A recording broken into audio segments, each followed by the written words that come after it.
So we're doing a Vonflue counter to the guillotine from close guard, okay?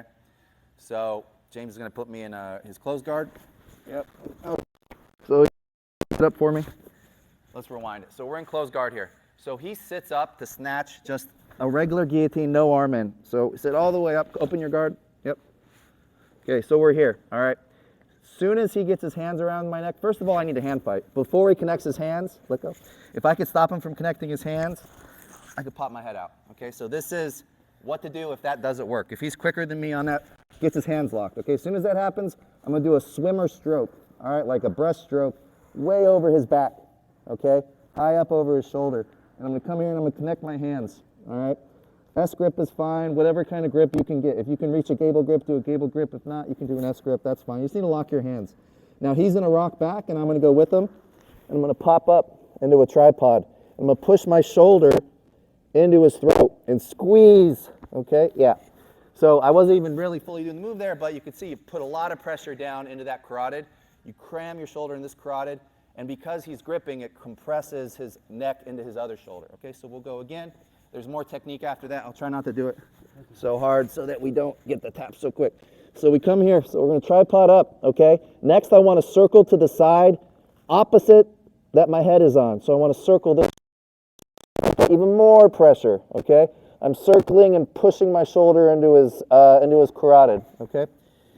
Eventually he's gonna realize, he's either not gonna realize what's happening and get choked,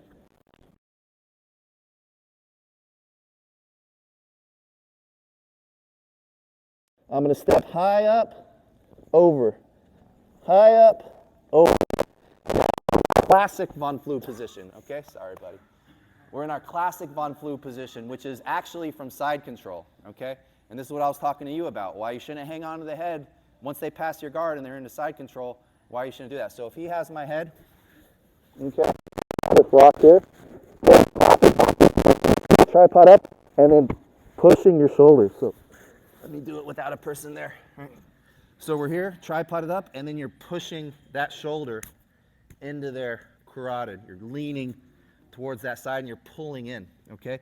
And because I've got my hands locked, his hand gripping my head, he can't get it out, right? So once the knees, let's say I'm on the bottom, you're the side control, don't choke it. Yeah, let it go. So if he comes up to do that, and he locks my head, but he doesn't keep these arms up. Real simple counter and escape for me is to just hop over to here. Okay, if you're his, let go at this point, right? And start playing your half guard or your side control escape rather. If you hang on, and I can get to here, I have this easy Vonflue choke. Okay, and it's not always a quick choke. Sometimes it takes a while of constant pressure, and they think I'm fine, there's no choke here, there's no choke here, there's no, and then asleep. Guys have been choked out in the UFC with this. It looks dumb, but it's pretty effective. Okay, it does work. It takes some messing around with it. Yeah, you're blocking that carotid, right? So blood chokes are all about blocking the carotid arteries. So you're using your shoulder to block one carotid, and you're pushing their head into their other arm because they have your head. So you're compressing both carotids. All right, one more time. We'll do other side this time. So boom here. So the side opposite the side being choked, I do the swimmer stroke, okay? As he rocks back, I lock my hand, I tripod up, I try to circle, he's gonna open his legs, I step big and around, and now we do classic Vonflue where I compress my shoulder. Okay. Vonflue, the Vonflue choke's named after the guy who did it in the UFC, Jason Vonflue. I'm sure there's another name for it, but that's just what everybody calls it, just like everyone calls the Kimura. And that's not really the name. It's just, if you make a move famous, usually they name it after you. Not always, but usually, unless you come up with a better name. Okay, do you want to see it? No. No, you're good? Okay. Any questions? You guys want to see it one more time? Yes, no, maybe? Can you do it for me? Yeah, sure. Come on down. Okay. So an important part of this is when he sits up, yeah, he's going to have his guard open, okay?